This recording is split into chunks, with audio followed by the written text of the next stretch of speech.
Good day, everyone. You have now gone through the first step of the sales call, which is preparation, planning, and your research. Now we're going to be covering the introduction and opening statements when you're out there on a sales call. Now, let's give you an overview of what we're going to be covering today. We're going to be covering how to get your mindset right when you're walking into a sales call, but also covering the introduction on how to introduce yourself in a professional way because first impressions go a long way. Observation of the environment as well, how to use that to your advantage. But we're going to be touching on different types of opening statements and a great bonus, which is called a tie down.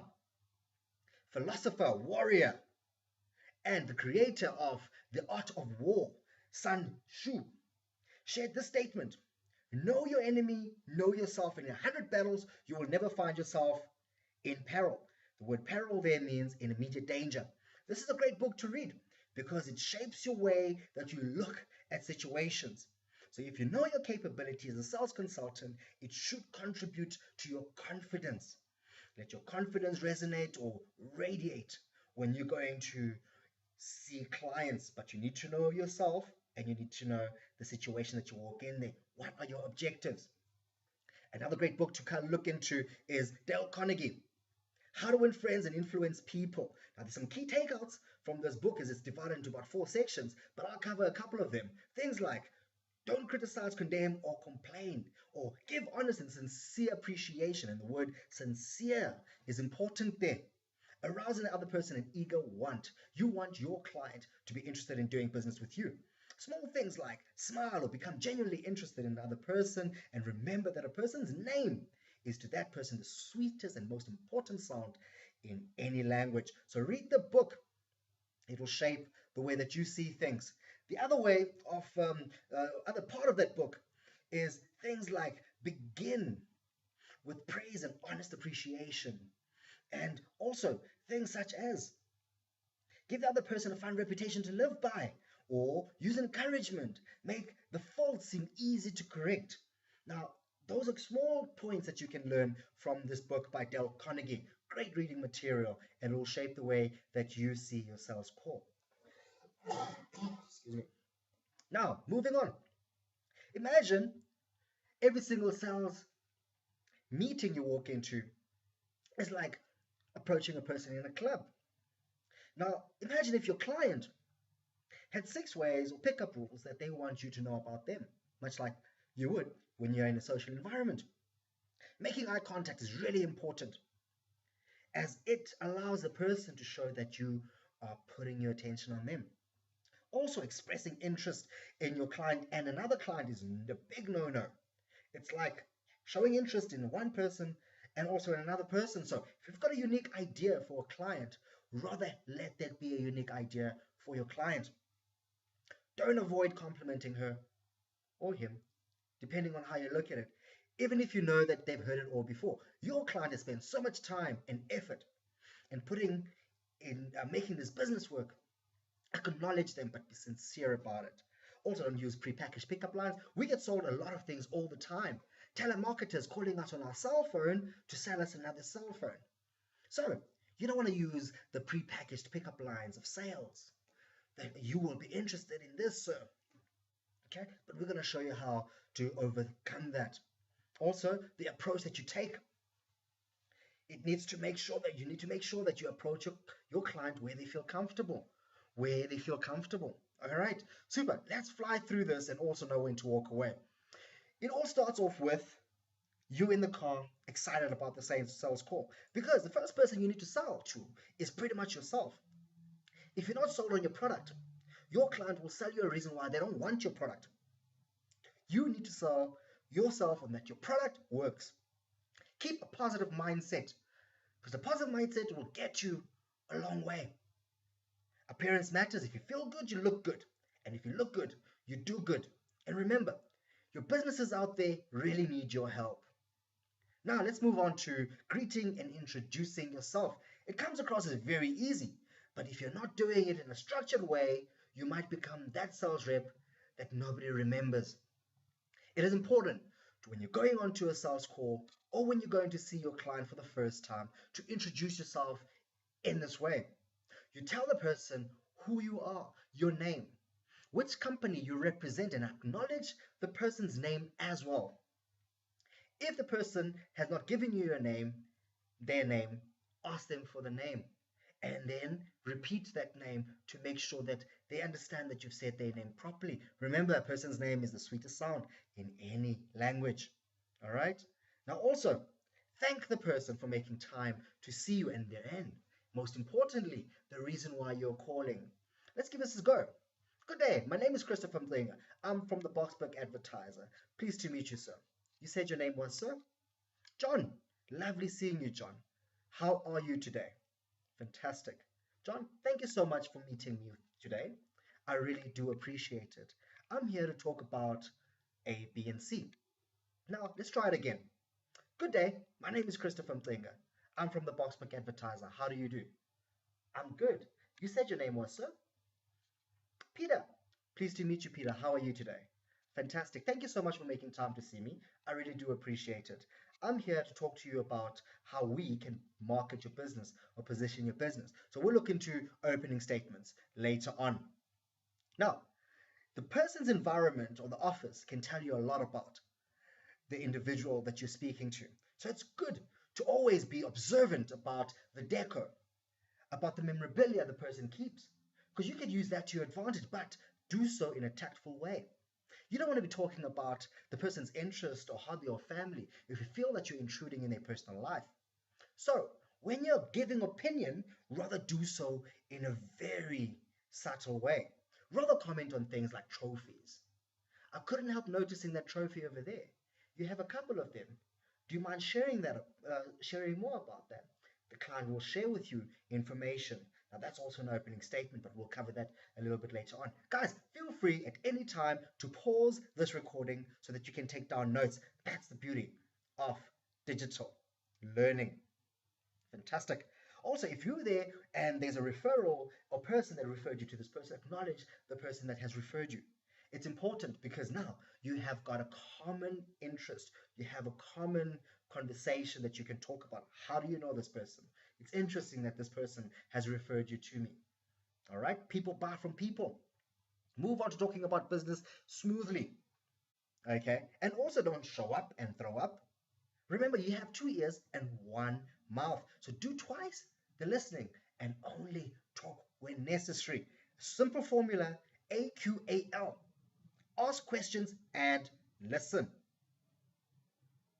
Now, it's also important to talk about what your prospect thinks, or if your prospect has got insight of why people prefer his products or services. Now, that is pretty much the client's unique selling point. Now, when you're doing an opening statement, remember something. It's easy to script an opening statement, but you need to adapt it to the way that you talk and your own style. Know the primary objective. Don't ask questions for the sake of asking questions. If you're asking questions about a trophy and you let that conversation go, it was out of context. Rather ask questions that are going to lead you to a conversation. Avoid, which is my favorite. Did I catch you at a good time or a bad time? Trust me, it's never a good time to spend money. Rather thank the person for making time to see you. It may come across as very polite, yes, but know when to use it. Don't say, we are the leading supplier of A, B, and C. Your client is interested in their business.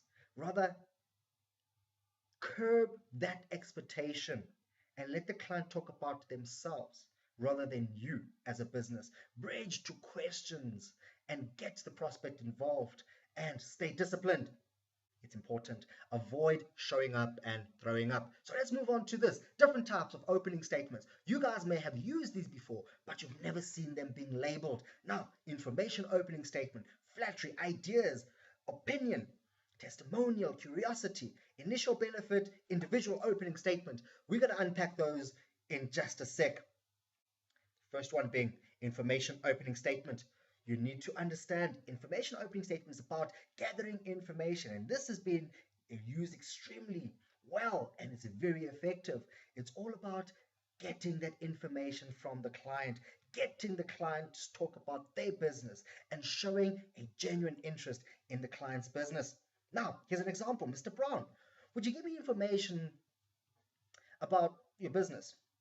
For example, as well as the Ford franchise, what else is involved in your business?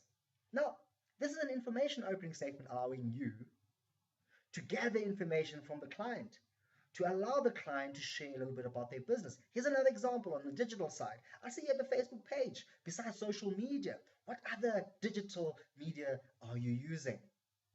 He's acknowledged that you know that he's got a Facebook page, and he will unpack whether he is actually advertising anywhere else on digital or in print.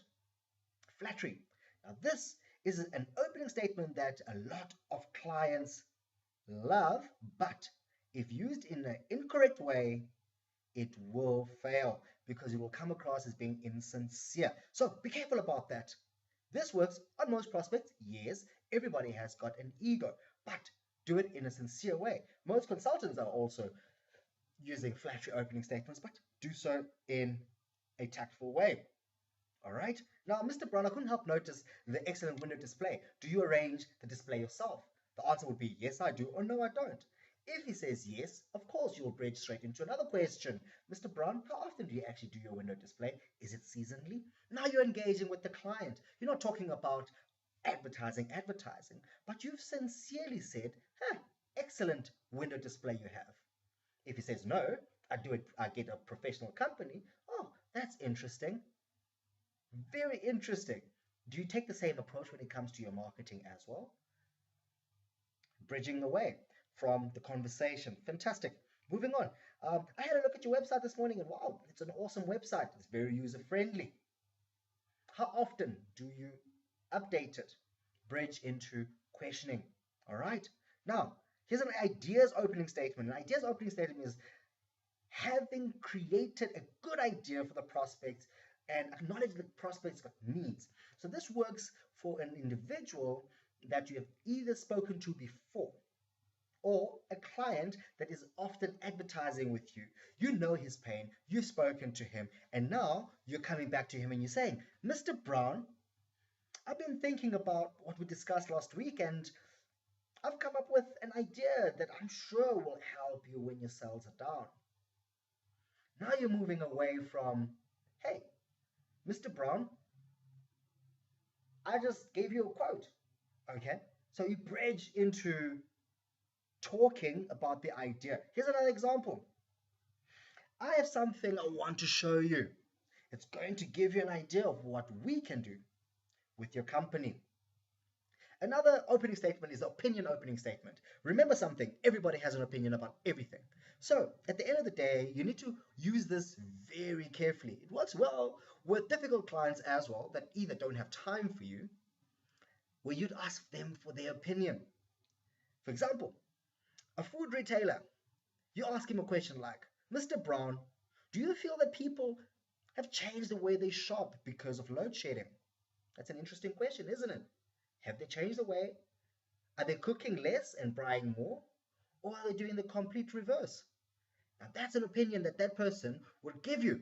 In my opinion, sir, or Chris, they're actually still coming through. That's interesting. What is it that makes them come through? Because if the power goes down, are you also operating? Yes, I am. Now the conversation is moving now into a probing session.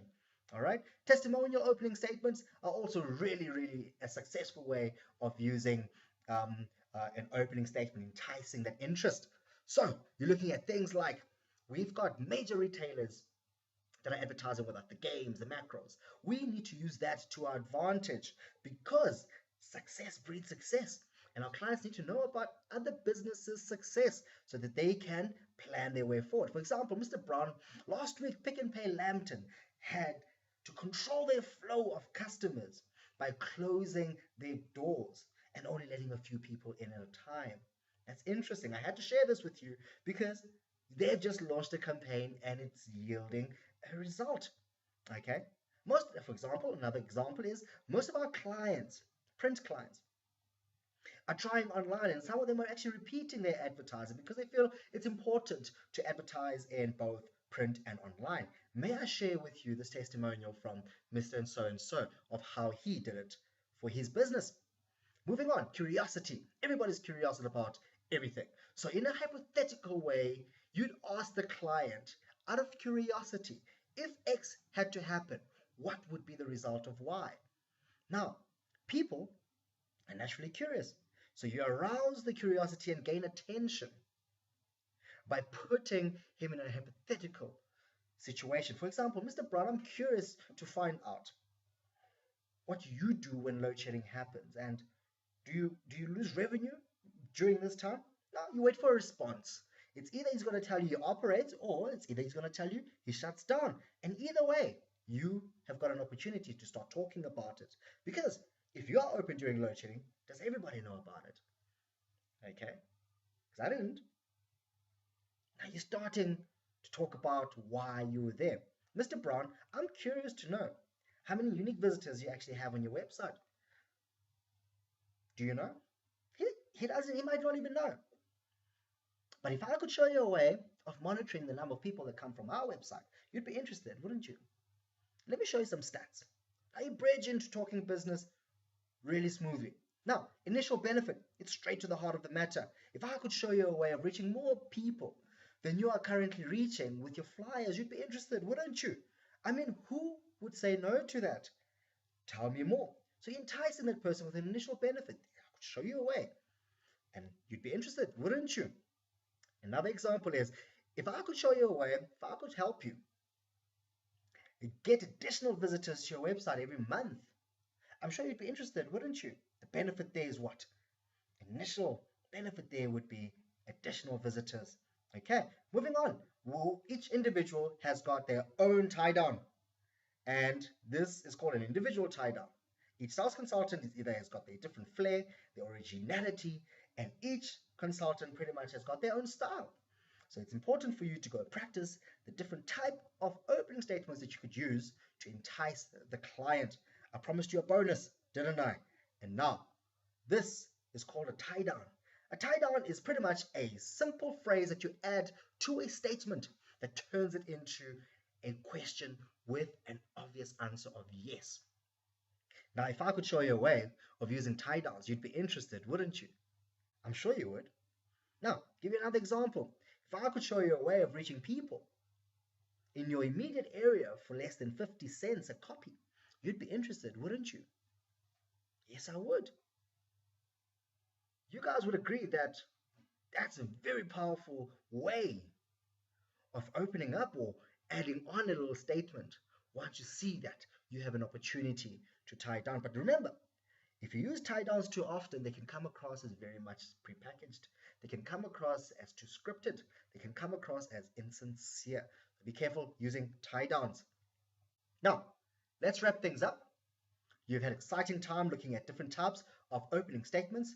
You know how to introduce yourself, and you understand that you need to keep in control and be positive about your product. But when you reach that point of meeting the client, you need to understand that the first 4 sentences you speak are probably the most important ones. Make them count. Always talk in terms of you or we as opposed to I. It's all about teamwork here, sir. We can make this work. You can see the value in this. So ask questions like, can you see the value in this?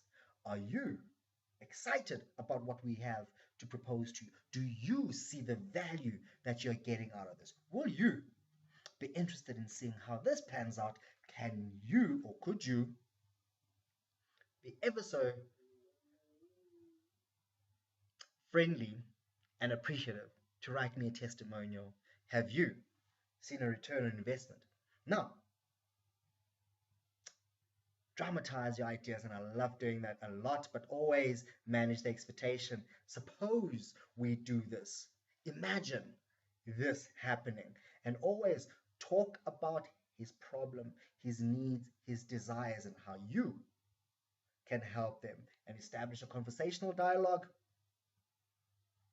and a two-way conversation. Now, Go out there, try them out, and also make sure to read a couple of books. Little book of selling, little red book of selling, The Game, Complete Guide to Cold Calling, Attitude 101, and also How to Win Friends and Influence People. Thank you.